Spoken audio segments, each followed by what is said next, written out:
Hemos hablado en varias oportunidades de la situación crítica del agua en la provincia de Mendoza. 10 años con problemas serios. Este año va a tener las mismas características del anterior y por lo tanto causa esto una preocupación.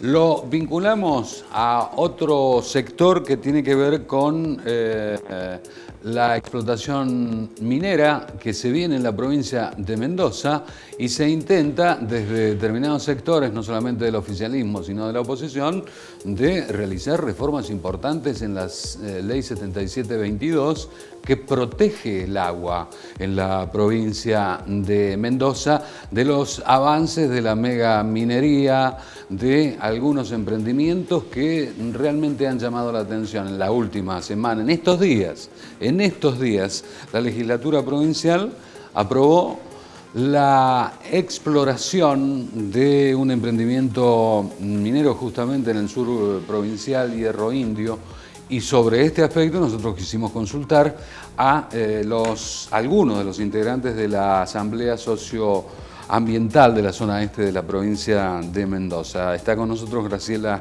Hermoso, con ella vamos a dialogar del tema. Graciela, un gusto, ¿qué tal? Muy buenas tardes. Buenas tardes.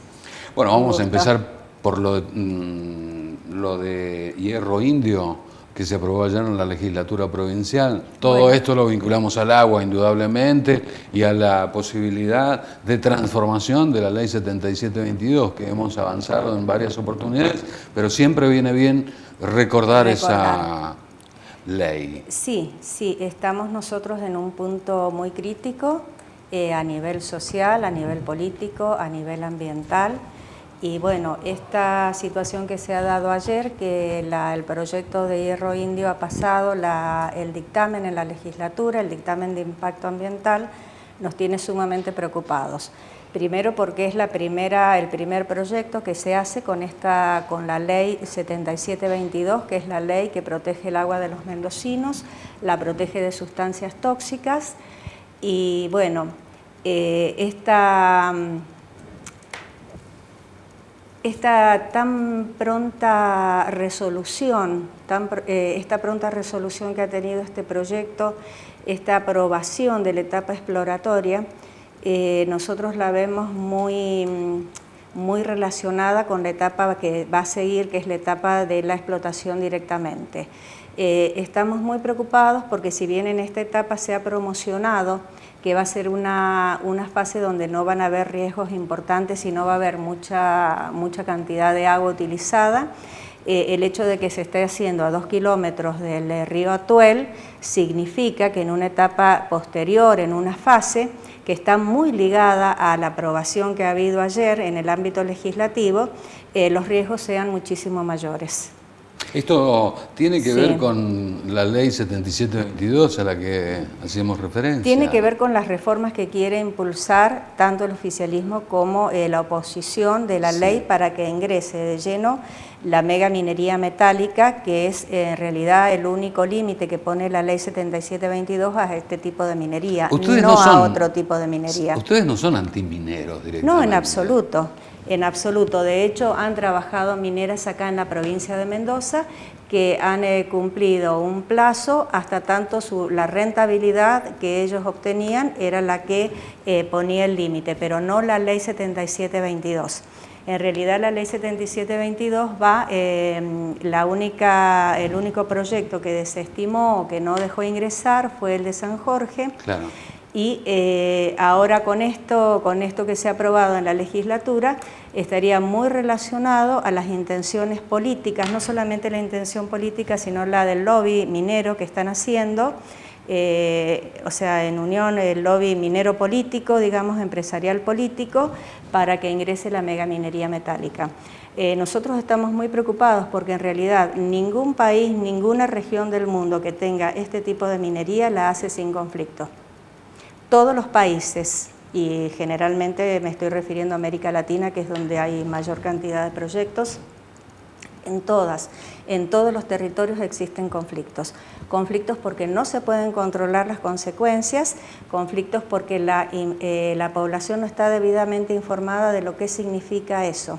Y una de las cuestiones más importantes que los ambientalistas y las personas que estamos, los vecinos y vecinas que estamos preocupados en esto, es justamente hacer entender a la población que esto no se trata solamente de un reclamo para un uso racional del agua, se trata de la salud de la población, que hay cuestiones que no se ven en forma inmediata, pero sí a través del tiempo vos vas viendo que los índices de todas las enfermedades graves y también algunas no graves superan muchísimo la media o el promedio histórico del país. Entonces eso, a medida que se van acercando a estos proyectos, a donde están localizados los proyectos mineros y petroleros. También tenemos que decir que hay un gran ocultamiento de todas las consecuencias que producen, no solamente de las enfermedades que se ocultan, no nos están dando las estadísticas de todo lo que ocurre en esos territorios, pero también los accidentes. Acordate que en Brumadinho hace muy poco tiempo ha dejado 300 desaparecidos y cerca de 60 muertos. Estamos hablando específicamente de Brasil. De Brasil, de Brumadinho. Esa fue una de las catástrofes ambientales más importantes. Entonces tenemos que tener mucho cuidado, porque cuando hablamos de desarrollo económico tenemos que también evaluar qué costo tiene la población y cuáles son los costos ambientales. Además, en plena crisis, como mencionamos hace un momento... En plena crisis hídrica nosotros no podemos dejar el agua de Mendoza librado al uso, por ejemplo, del fracking, que por un decreto del gobernador Cornejo se le ha autorizado a utilizar el agua de Mendoza para fracking, y fracking por pozo utiliza cerca de 30 millones de litros de agua, a veces menos también, pero agua que no se puede reutilizar y que les falta a la población. También para estos proyectos mineros hay una gran cantidad de agua y también hay una gran cantidad de riesgos asociados. Una de las cosas que yo quería nombrar y que no quisiera dejar de nombrar es el problema que tiene Hachal justamente con la minería.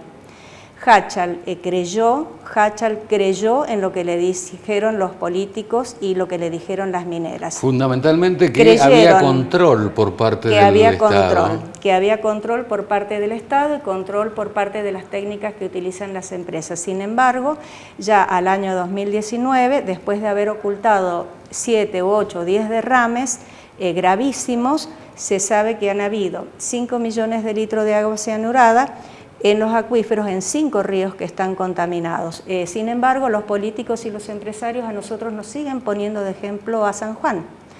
Respecto también a los proyectos, por ejemplo, de fracking, sigue temblando en Sausal Bonito, que es una localidad de Neuquén. Entonces acá en Mendoza lo están aprobando el fracking como si fuera una actividad económica, una actividad ligada a una economía verde, digamos, que no existe. En realidad lo que yo quisiera hacer hincapié en esto, que buscando cómo viven y cómo son las subjetividades, ¿no es cierto?, cómo viven los pobladores dentro de los territorios afectados, hay algo que me dijo una persona de la asamblea de Hachal No Se Toca, que me dijo, me resumió todo en una frase que yo quiero poner a... ¿Cuál es? No los dejen entrar, porque cuando entran no paran más y destruyen la provincia. Sobre esta situación... Destruyen la provincia, la van a destruir la provincia de Mendoza, no van a generar empleo. De hecho, Hierro Indio solamente tiene 15 personas como máximo en esta etapa, sí, y no más de 30 para la etapa siguiente, que sabemos que se va a dar. Y bueno, realmente para Hierro Indio no se tomaron los dictámenes de los departamentos que podrían ser afectados, no se informó a la población, lo que se hace en las audiencias públicas, que es un gasto terrible para el Estado y también para las personas que tenemos que ir y participar, no se toma en cuenta ninguna de las observaciones que decimos. Entonces vemos que hay una ligereza para aprobar ciertos proyectos que vienen del sector minero y no se toman en cuenta lo que los asambleístas y los vecinos de Mendoza y vecinas de Mendoza estamos proponiendo, como por ejemplo la ley de fracking. Sobre esta situación y bajo el título de América Latina, recolonización, se va a tener una charla el próximo viernes. Sí. La Asamblea Socioambiental del Este va a dar un conversatorio, vamos a hacer un conversatorio Vamos a hablar de toda esta situación, nos va a acompañar Juan Careri, un antropólogo, un profesor de la institución, se va a dar en el Instituto 9001 y realmente nosotros consideramos que esta embestida de todos estos proyectos neoliberales que han ingresado a América Latina, se tienen que analizar desde el punto de vista del sometimiento y del saqueo. No hay otra forma de analizarlo. Sin un análisis político de todo esto, evidentemente no estamos actuando como corresponde en la interpretación de los hechos. Exacto. Se parte de un análisis regional, una interpretación de la realidad de los países vecinos, como para ingresar en este tema. Ahora, bueno, ¿a qué hora va a empezar esta charla? Conversatorio es un término que se utiliza últimamente. Sí, conversatorio, nosotros, ¿por qué? Porque en realidad nosotros no queremos condicionar a la gente a que esté recibiendo un montón de datos técnicos que siempre están disponibles, que los podemos brindar también. Sí. Pero sí nosotros queremos hacer un ida y vuelta con toda la gente que tiene dudas sobre esto. Entonces nos parece muy importante que sea un conversatorio donde la gente participe. Queríamos también avisar que hay un número de resolución interno que lo va a dar la institución para que la gente tenga, digamos, un certificado y las horas que ha participado, y realmente lo que nosotros vamos a mostrar ahí, vamos a charlar, es toda la evidencia que hay en todos los territorios de América Latina que tienen extractivismos. A mayor extractivismo, mayor crisis de la democracia. Siempre vamos a decir eso.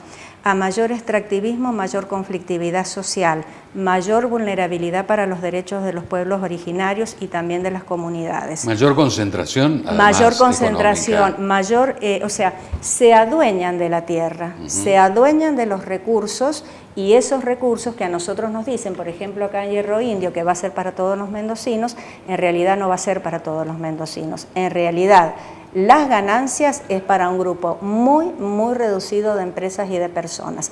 Y si no, veamos lo que pasa en San Juan, y si no, veamos lo que pasa en Neuquén.